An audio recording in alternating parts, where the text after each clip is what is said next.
Praise the lord. ప్రభు పేరిట మరొక దినంలోకి మీకందరికీ వందనాలు. ఈ దినం ప్రభు మన కొరకు ఏర్పాటు చేసుకున్న వాక్య భాగము యోహాను సువార్త 6వ అధ్యాయము మొదటి వచనం నుంచి 15 వచనాలు. అటు తరువాత యేసు తిబెరియ సముద్రము అనగా గలిలయ సముద్రము దాటి అద్దరికి వెళ్ళెను. రోగుల ఎడల ఆయన చేసిన సూచక క్రియలను చూచి బహుజనులు ఆయనను వెంబడించిరి.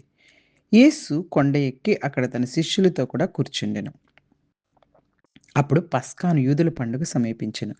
కాబట్టి యేసు కన్నులెత్తి బహుజనులు తన యొద్దకు వచ్చుట చూచి, వీరు భుజించుటకు ఎక్కడి నుండి రొట్టెలు కొని తెప్పింతుమని ఫిలిప్పుని అడిగాను. కానీ ఏమి చేయనయుండెనో తానే ఎరిగి ఉండి అతన్ని పరీక్షించుటకు అలాగడిగాను. అందుకు ఫిలిప్పు, వారిలో ప్రతి వాడును కొంచెం కొంచెం పుచ్చుకొనుటకైనను 200 దేనారాలు రొట్టెలు చాలవని ఆయనతో చెప్పెను. ఆయన శిష్యుల్లో ఒకడు, అనగా సీమోను పేతురు సహోదరుడైన ఆంద్రేయ, అక్కడ ఉన్న ఒక చిన్నవాని యొద్ద 5 యవల రొట్టెలు 2 చిన్న చేపలు ఉన్నవి, కానీ ఇంతమందికి ఇవి ఏమాత్రమని ఆయనతో అనగా, యేసు జనులను కూర్చుండబెట్టుడని చెప్పెను. ఆ చోట చాలా పచ్చికుండెను గనుక లెక్కకు ఇంచుమించు 5,000 మంది పురుషులు కూర్చుండిరి. యేసు ఆ రొట్టెలు పట్టుకొని కృతజ్ఞతాస్తుతులు చెల్లించి కూర్చున్న వారికి వడ్డించెను. అలాగున చేపలు కూడా వారికి ఇష్టమైనంత మట్టుకు వడ్డించెను. వారు తృప్తిగా తినిన తర్వాత ఏమీ నష్టపడకుండా మిగిలిన ముక్కలు పోగు చేయడని తన శిష్యులతో చెప్పాను. కాబట్టి వారు భుజించిన తర్వాత వారి యొద్ద మిగిలిన 5 యవల రొట్టెల ముక్కలు పోగు చేసి 12 గంపలు నింపిరి. ఆ మనుషులు యేసు చేసిన సూచక క్రియను చూచి, నిజముగా ఈ లోకమునకు రాబో ప్రవక్త ఈయనే అని చెప్పుకొనిరి. రాజుగా చేయుటకు వారు వచ్చి తన్ను బలవంతంగా పట్టుకొనబోచున్నారని యేసు ఎరిగి మరలా కొండకు ఒంటరిగా వెళ్ళెను. హల్లెలూయా! హల్లెలూయా! పరిశుద్ధ దేవుడు ఈరోజు ఈ వాక్య భాగం ద్వారా మనతో మాట్లాడడానికి ఇష్టపడుతూ ఉన్నారు. ఈ అద్భుతము మనందరికీ తెలిసినటువంటి అద్భుతం. యోహాను సువార్తల్లోనే ఈ యొక్క 6వ అధ్యాయము ఒక ముఖ్యమైనటువంటి మలుపు లేకుంటే ఒక ముఖ్యమైన అద్భుతం అన్నమాట. యేసుక్రీస్తు ప్రభువారు నేనే జీవాహారం అని ప్రకటించారు. ఇక్కడ ఎంత గొప్ప విషయం అంటే ఈ యొక్క అద్భుతాన్ని అందరు సువార్థికులు అంటే మత్తయి గారు, మార్కు గారు, లూకా గారు, యోహాను గారు 4 సువార్తల్లో కూడా ఈ అద్భుతాన్ని తెలియపరిచారు. అంటే భక్తులుకి ఆ యొక్క జరిగిన ఆ సందర్భము ఈ రాసినటువంటి సువార్తలు రాసినటువంటి భక్తులకి ఎంతో అపోస్తలులకి గుర్తు అంటే బాగా అన్నమాట. అసలింకా వారికి ముఖ్యమైన అద్భుతం. అందుకే అందరూ గూడా దాన్ని ప్రస్తావించారు. యోహాను గారు ఎంత అద్భుతంగా ఇక్కడ చూస్తే గనుక మనం చూడండి. అనేకులు అంటే అంతకుముందు ఉన్నటువంటి విషయాలను బట్టి అనేకులు ఆయన చేసిన అద్భుతాలు, స్వస్థతలను బట్టి ఆయన వెంబడిస్తా ఉన్నారు. ఈ రోజుల్లో గూడాను యేసుక్రీస్తు ప్రభువుని అనేక మంది ఏంటంటే, ఆయన చేస్తున్న అద్భుతాల కొరకు, ఆయన చేస్తున్నటువంటి ఆశ్చర్య క్రియల కొరకు, స్వస్థతల కొరకు వెంబడిస్తున్నారు గానీ, నిజంగా మనం వెంబడించవలసింది యేసుక్రీస్తు ప్రభువారిని వాక్యం వినటానికి, ఆయన యొక్క వాక్యం వినటానికి మన జీవితాలు మార్చుకోవడానికి, అలాగే మనందరము కూడాను ఇదిగో యేసుక్రీస్తు ప్రభువారిని అనుసరిస్తూ అనేక మందిని ఆయనను అనుసరింపచేసేటట్టు చేయాలి. ఆయన మన పాపములను రక్షించి, పాపముల నుంచి మనల్ని విడుదల చేయగలరని నమ్మి ఆయన దగ్గరికి రావాలి. అలాగే దేవునితో అత్యద్భుతమైనటువంటి సంబంధాన్ని మనం కోరుకోవాలి గానీ, ఎప్పుడు అద్భుతాలు, ఆశ్చర్యాలు కాదు. అద్భుతాలు, ఆశ్చర్యాల కోసమే వస్తే అవి జరిగిన రోజు ఉంటారు. అయి జరగకపోతే మరలా యేసుక్రీస్తు ప్రభువారిని విడిచిపెడతారు. కాబట్టి మనం అలా ఉండకూడదు. యేసుక్రీస్తు ప్రభువారు కొండపైకెళ్ళి శిష్యులతో కూర్చున్నారు. ఇక్కడ ఈ కొండ మీద చూస్తే గనక అప్పుడు పస్కా పండుగ సమీపంలో ఉందంట. ఎందుకు పస్కా అనగానే వారికి గుర్తొచ్చేదేందంటే, ఆ యొక్క విషయాలన్నీ గూడా గుర్తొస్తాయి. పాత నిబంధనలో యేసుక్రీస్తు ప్రభువారు ఆ దినాలను జ్ఞాపకం చేయటానికే అన్నమాట. ఇక్కడ ముఖ్యంగా ఏంటంటే, దేవుడు ఇశ్రాయేలీయుల్ని ఎలా అయితే మన్నాతోటి అరణ్యంలో పోషించారో ఆ యొక్క సంఘటనలన్నీ వీళ్ళకి పస్కా దినాల్లో గుర్తొస్తాయి. ఎంత అద్భుతమైనటువంటి విషయం. ఇక్కడ ఫిలిప్పు గారిని అడుగుతున్నారు యేసుక్రీస్తు ప్రభువారు. వీరి కోసం రొట్టెలు ఎక్కడ తీసుకొస్తావు అని చెప్పేసేసి. ఎక్కడి నుండి రొట్టెలు కొని తెప్పించాలి. కొని కూడా అన్నారన్నమాట. అప్పుడు వెంటనే అంటే యేసుక్రీస్తు ప్రభువారికి తెలియక గాదు. అక్కడ క్లియర్‌గా రాసారు చూడండి. యేసుక్రీస్తు ప్రభువారు ఫిలిప్ గారి యొక్క విశ్వాసాన్ని పరీక్షించటానికి దేవుడు మన జీవితంలో కొన్ని సార్లు ఇలాంటి ప్రశ్నలే మనకేస్తాడు. ఈ సమస్య నుంచి ఎలా గట్టెక్కుతావు అంటే, మన విశ్వాసాన్ని పరీక్షించడానికి, అయ్యా నువ్వు ఉన్నావు కదా! నీ మీద విశ్వాసంతో నేను ముందుకు సాగుతానని మనం చెప్పాలి. ఆయనకి సమాధానం తెలియక కాదు. మన విశ్వాసాన్ని బయట పెట్టడానికి. ఫిలిప్ గారు లెక్కలేసేసుకుంటున్నారు వెంటనే అడగగానే 200 దేనారాలు కూడా చాలవు అని. చూడండి మనుషులమైతే అలా లెక్కలేసుకుంటూ ఉంటాం. మన దేవుడు మన పక్కనుంటే అన్నీ జరుగుతాయి.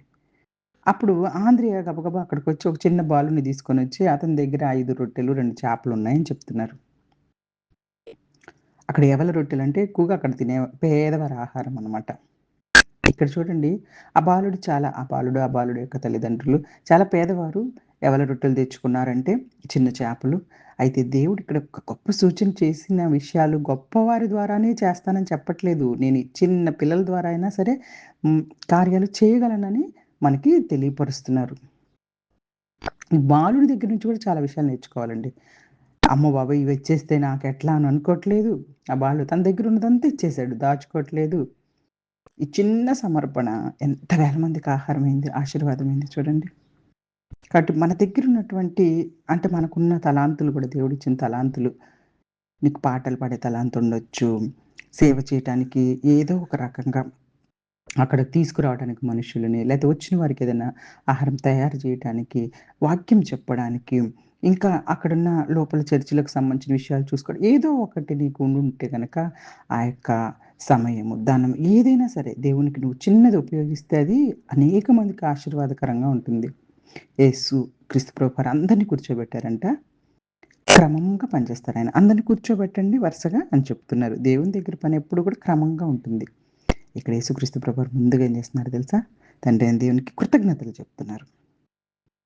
ఇక్కడ ఆహారం కొంచెమే ఉంది. కానీ మనుషులు ఎక్కువ మందున్నారు. కానీ అది చూడట్లేదు. ముందు మనకున్న దాన్ని బట్టి దేవునికి కృతజ్ఞతలు చెప్పాలి.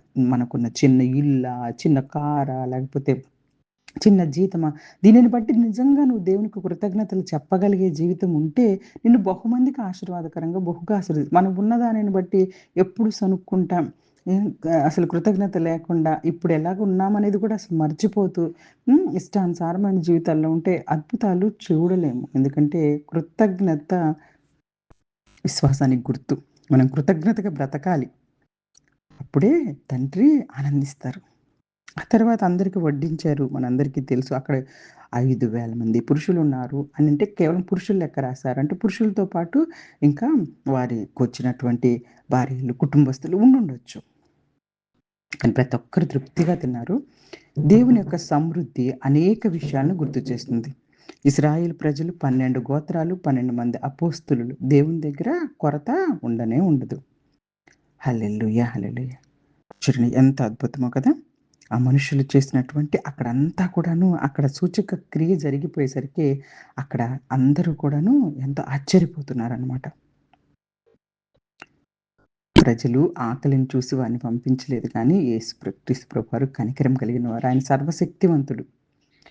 క్రమశిక్షణ కలిగినటువంటి దేవుడు, కృతజ్ఞత కలిగిన వారిని ఆయన అంతగానో ఆశీర్వదిస్తారు. సమస్య పెద్దదైనా దేవునికి అప్పగిస్తే పరిష్కారం ఉంటుంది. మన దగ్గరున్నది చిన్నదైనా దేవుడు దాన్ని గొప్పగా ఉపయోగించుకోగలరు.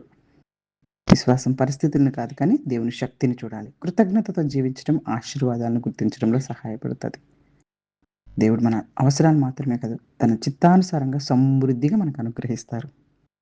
అనేక వాక్య భాగాలు బైబిల్ గ్రంథంలో. అందుకే దావీదు గారు ఏమంటారు ఎప్పుడు? యెహోవా నా కాపరి నాకు లేమి లేదు. అపోస్తలుడైన పౌలు గారు ఫిలిప్పీయులకు రాసిన నా దేవుడు తన ఐశ్వర్యం చొప్పున మన ప్రతి అవసరాన్ని తీరుస్తారు. కొరింథీయులకు రాసిన పత్రికల్లో గూడా ప్రతి మంచి కార్యం సమృద్ధిగా ఉండటానికి దేవుని యొక్క సమస్త కృప మనకి విస్తారంగా అనుగ్రహించగలుగుతారు. కాబట్టి ఈ యొక్క అద్భుతమైనటువంటి కార్యంలో యేసుక్రీస్తు ప్రభువారు కేవలం శరీర ఆకలిని తీర్చేవారే కాదు కానీ, మన ఆత్మలకు నిత్య జీవాన్నిచ్చే జీవాహారం. ఆయన చేతిలో చిన్న సమర్పణ కూడా వేల మందికి ఆశీర్వాదంగా మారుతుంది. కాబట్టి మన జీవితాన్ని, మన ప్రతిభను, మనకిచ్చిన తలాంతులను, మన సమయాన్ని ఆయనకు సమర్పించుకున్నప్పుడు దాన్ని ఆయన మహిమ కొరకు అద్భుతంగా ఉపయోగించుకొని మన అందరి జీవితాలకు ఆశీర్వాదాలు కుమ్మరించును గాక. ఆమేన్. God bless you all. God bless you.